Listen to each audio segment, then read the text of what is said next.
If you've been following me on Instagram, you may have noticed that I've been doing a lot of baking. Now, this is probably just due to procrastination, or maybe I just have no life, but I think it in part stems from me trying to be perfect, trying to perfect the recipe, fine-tune it, make the best pizza or the best bread that I could ever make. And trying to be perfect isn't just a thing in baking. I mean, I just had exams and, you want to strive to get the perfect mark, 100%. Or even in lifting, I want to have perfect technique and constantly revamp my form and try to be the best that I can be. I prefer the real Raven. Perfection. Recently, training has been pretty good, I think. I've been making some progress in terms of my deadlift and my bench, and I'm trying to introduce squats into my routine again. And in my squat, there's this little bit of a pelvic shift / extension of my lower back that I get right out of the hole of the squat. And I'm trying to fix that, trying to make that perfect. Whether it matters or not, I'm not sure, but this is something I'm working on to see if it will pay off in the long run. But it begs the question, how perfect do we have to be? Let's first talk about what perfection really means. I think the definition of perfect is kind of subjective. It really depends on the context you're put in. Like, perfect for one person might not be perfect for another person. Now, that's probably a given, but how do we know what's perfect for you or what's perfect for me? In today's day and age, we see it on social media all the time.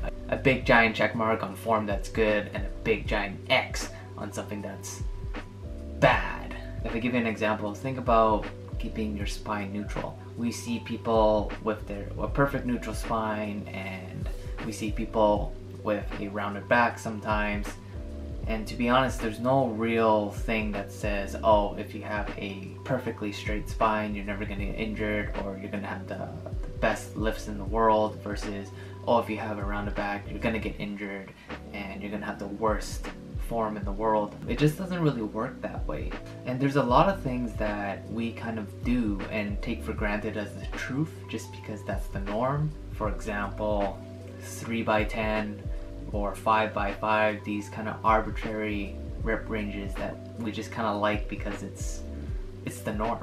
Last year I actually made a video called The More You Know, The More You Don't Know, kind of going over how do we know what's what. I don't want to dive into it too much. The point I'm trying to make is that it's not black and white. It's a pretty gray area. I'm just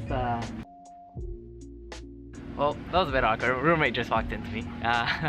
But to answer the question of how perfect we have to be, I think I can touch on a couple things. The first being that there's probably more important things to focus on than simply just trying to be perfect.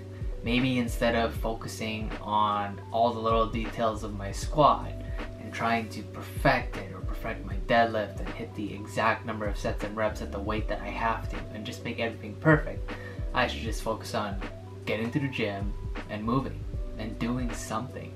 When you think about trying to ace an exam, maybe it's more important to focus on just going to the class and learning. Trying to learn whatever it is you're supposed to so that you can be good at what you want to do. Not so much getting that arbitrary 100% grade that may or may not mean anything. And to be honest, most of the time it goes hand in hand. If you do your work, you're probably going to do pretty well. If you try to learn, you're probably going to do pretty well. And it's the same thing in the gym. If you put in the effort and you just train hard, recover, and be smart, you're probably going to have good technique, and it's going to reflect on itself. If you put in consistent work in the gym, you're probably going to see results even if it's not perfect. Now, the other thing, and I think is the most important thing, is to know your why. Know your intent of why you're doing something.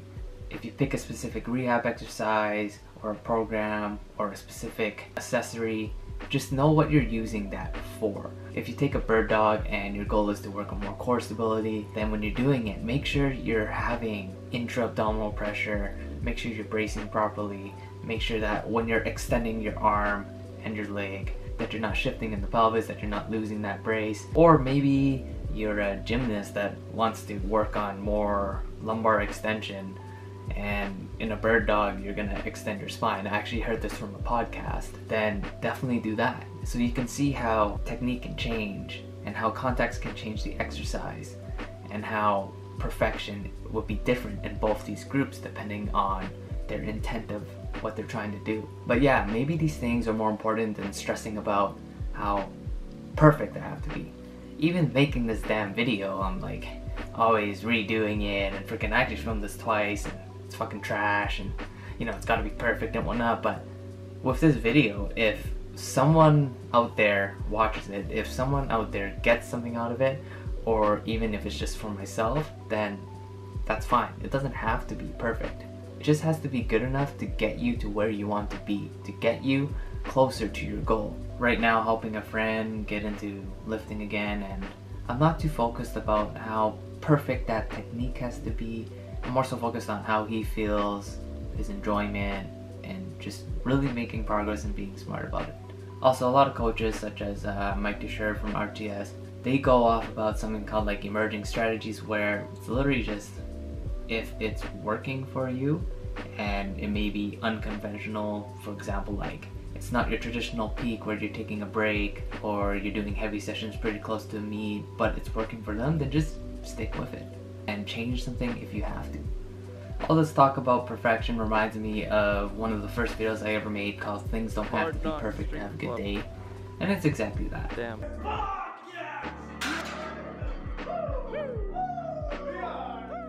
Anyways guys, thanks for watching this video. If you guys have any questions or concerns, let me know. If you need help finding what's perfect for you, or you just want to send me a video, or you just want to chat, just hit me up. You can find me Instagram, Facebook, honestly wherever. As for myself, I'm gonna keep training. I'm gonna work on that little thing in my squat and see if it pays off. I'll keep you guys posted.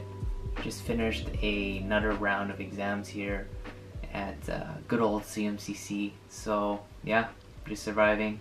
Got a seminar coming up which should be fun, and I'll be back in Edmonton during the Christmas time. Your guys' support has been great and it means a lot to me. Like in my last videos, you guys were sharing the video, you guys liked the video, and I really appreciate that. So thank you all again for watching, and I'll see you guys next time. Like, how perfect does this video have to be? It's fucking trash.